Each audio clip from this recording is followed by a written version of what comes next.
एक तरफ राम मंदिर में चढ़ावा चोरी के आरोपियों पर पुलिस और एसआईटी का शिकंजा लगातार कसता जा रहा है।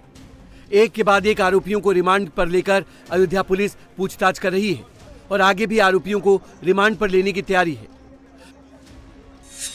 तो वहीं दूसरी तरफ इस चढ़ावा चोरी कांड के बाद अयोध्या के राम मंदिर प्रबंधन में एक के बाद एक बड़े बदलाव किए जा रहे हैं। श्री राम जन्मभूमि तीर्थ क्षेत्र ट्रस्ट के नए सीईओ की नियुक्ति की प्रक्रिया शुरू हो गई है। इसके लिए बनाई गई सर्च कमेटी की पहली अहम बैठक शनिवार को दिल्ली में हुई। बैठक में रिटायर्ड न्यायमूर्ति Pramod Kohli, retired lieutenant general Vishnukant Chaturvedi और श्री साईं बाबा संस्थान ट्रस्ट के पूर्व अध्यक्ष सुरेश हवारे शामिल हुए। ट्रस्ट 1 महीने के अंदर नए सीईओ का चयन करने की कोशिश में है। बैठक में सीईओ पद के लिए आवेदन की योग्यता और चयन के नियम तय किए गए। राम मंदिर ट्रस्ट के सीईओ का कार्यकाल 3 साल का होगा, जिसे काम और प्रदर्शन के आधार पर बढ़ाया जा सकेगा। इच्छुक उम्मीदवार का सक्रिय हिंदू और राम भक्त वैष्णव होना जरूरी है। सीईओ पद के लिए कम से कम 20 साल का अनुभव जरूरी है। साथ ही प्रशासन, फाइनेंस, आईटी, सुरक्षा में काम करने का अनुभव हो। हिंदू धार्मिक संस्थान के प्रबंधन के अनुभव को वरीयता दी जाएगी। सीईओ का चयन केवल प्रशासनिक अनुभव के आधार पर नहीं होगा, बल्कि उम्मीदवार की ईमानदारी, नेतृत्व क्षमता, धार्मिक आस्था और बड़े संस्थानों के संचालन का अनुभव भी परखा जाएगा।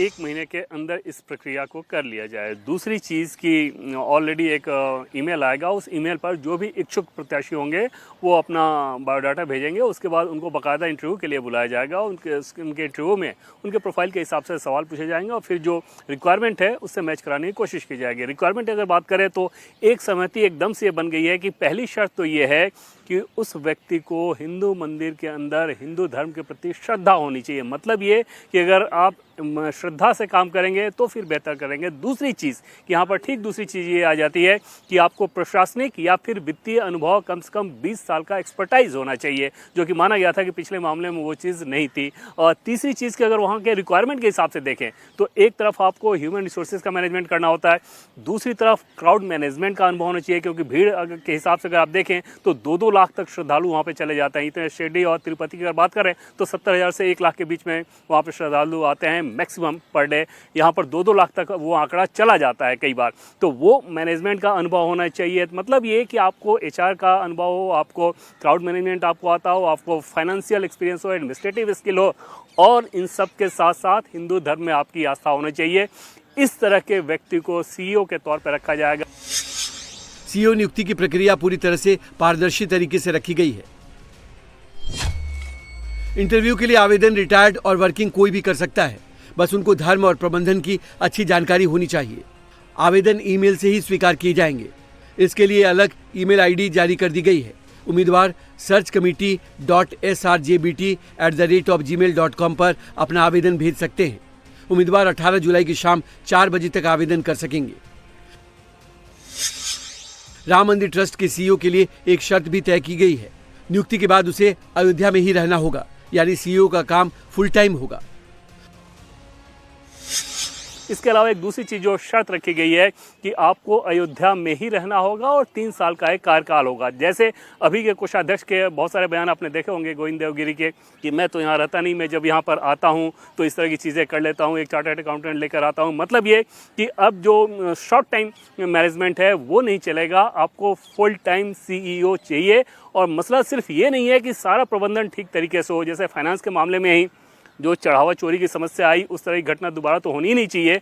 इसके अलावा जो धनराशि आ रही है उसका समुचित उपयोग कैसे किया जा सके, जैसे कैसे उसका ज़्यादा से ज़्यादा इन्वेस्टमेंट किया जा सके, और फिर वो जो रिटर्न है उसको आप बाकी कामों में लगाएं जो धर्मार्थ वाले काम हैं। तो इन सब की योग्यता रखने वाले व्यक्ति को ही सीईओ बनाया जाएगा और कोशिश ये की जाएगी कि अगले 1 महीने के अंदर जो पात्र अभ्यर्थी हो उसको सीईओ के तौर पे नियुक्ति कर दी जाए। तो पहले ही इंडिया टीवी ने इस बात को रिपोर्ट किया था।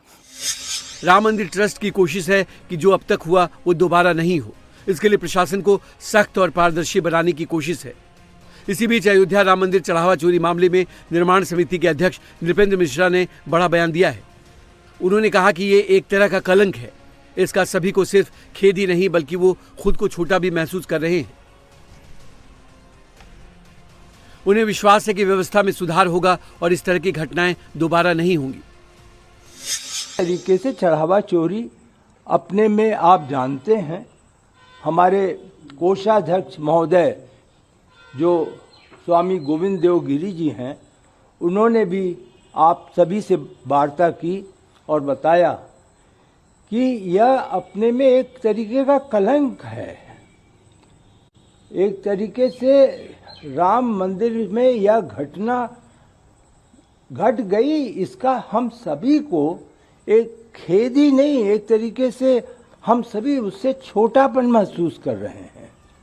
तो यह व्यवस्था का एक प्रश्न है, व्यवस्था में सुधार होगा, मुझे पूरा विश्वास है, और इस प्रकार की घटनाएं दोहराई नहीं जाएंगी। नृपेंद्र मिश्रा जिस कांड को कलंक बता रहे हैं, एसआईटी और अयोध्या पुलिस उसी कलंक को मिटाने में जुटी है। अयोध्या पुलिस अब तक चढ़ावा चोरी के 8 आरोपियों में से 4 को रिमांड पर लेकर पूछताछ कर चुकी है, जबकि अब मामले के 2 और आरोपियों को अयोध्या पुलिस रिमांड पर लेने वाली है। अयोध्या पुलिस ने आरोपी रामशंकर यादव उर्फ टीनू यादव और सुभाष श्रीवास्तव की 7 दिन की पुलिस रिमांड मांगी है। इस मामले में अयोध्या पुलिस की तरफ से एंटी करप्शन कोर्ट में अर्जी दी गई है। कोर्ट ने इस पर 14 जुलाई को सुनवाई का समय तय किया है।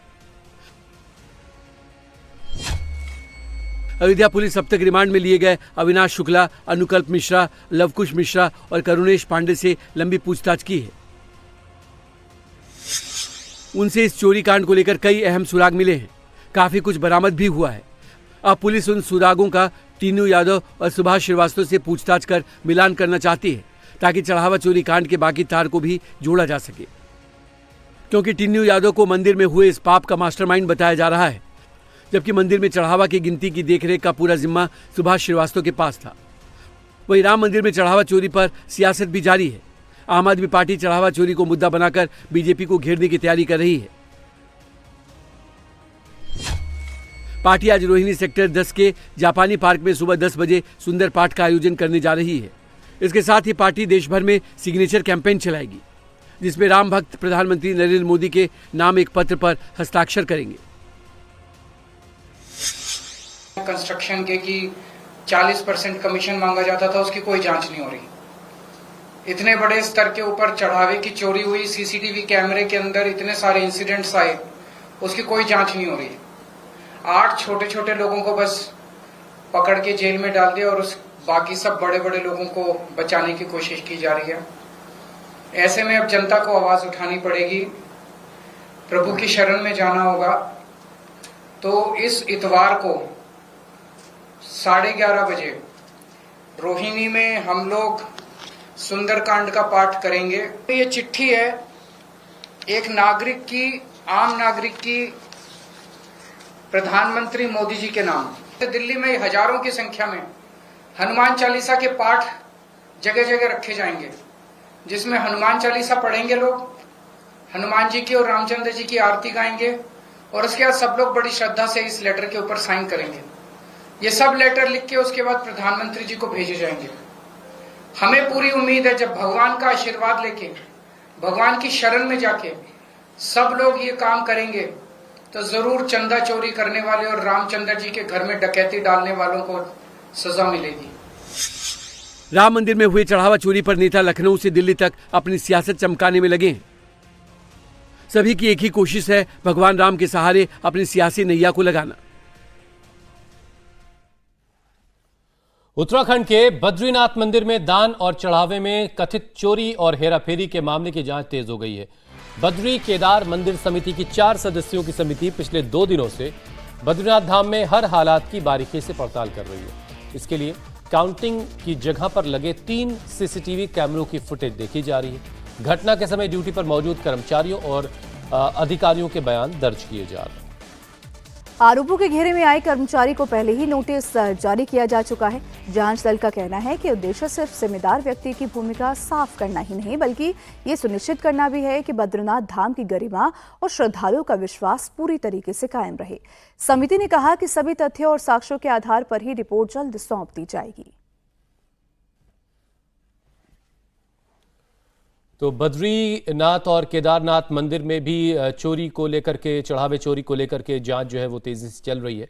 कई सीसीटीवी फुटेज खंगाले जा रहे हैं, उसमें देखा जा रहा है कि वो कौन लोग हैं जिन्होंने चोरी को अंजाम दिया। उस वक्त मौजूद लोगों से बातचीत की जा रही है और सीसीटीवी फुटेज की फ्रेम दर फ्रेम इस वक्त जांच हो रही है। कर्मचारियों के बयान दर्ज किए जा रहे हैं और फिर सभी के बयानों का मिलान होगा ताकि कॉन्ट्रडिक्ट क्या है, क्या कहीं कुछ गड़बड़ी हुई है, इसको पकड़ा जा सके।